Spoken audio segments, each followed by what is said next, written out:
প্রিয় দেশবাসী, আমাদের সরকারের শুরুতেই একটি কমিটি নিয়োগ করেছিলাম, শ্বেতপত্র প্রণয়ন কমিটি।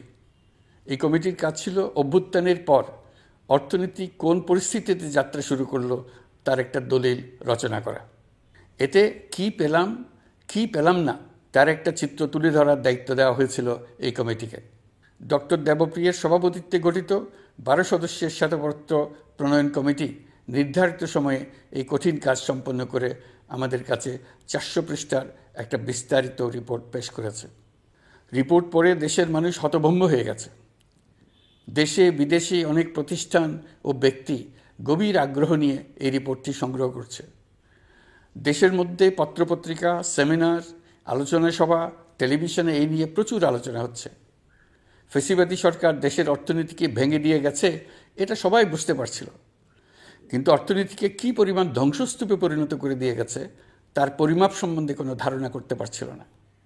শ্বেতপত্র প্রণয়ন কমিটি হিসেব নিকেশ করে এর পরিমাণ বের করে দিয়েছে। এই রিপোর্ট পড়ে সকলে অবিশ্বাস্য চোখে একে অপরের দিকে তাকাচ্ছে, কারো মুখে কথা বেরোচ্ছে না। দিন দুপুরে সকলের সামনে থেকে হাজার হাজার কোটি টাকা ব্যাংক থেকে পাচার করে নিয়ে গেছে।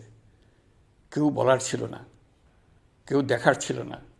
যারা নিয়ে গেছে তাদেরকে কেউ বাধা দেয়নি, বরং সর্বস্তরে সবাই আগ্রহ সহকারে তাদের সঙ্গে সহযোগিতা করেছে, কারণ তারা সব আপন লোক।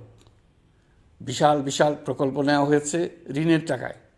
এসব প্রকল্পের মোড়কে বিশাল বিশাল অর্থ লুটপাট করেছে।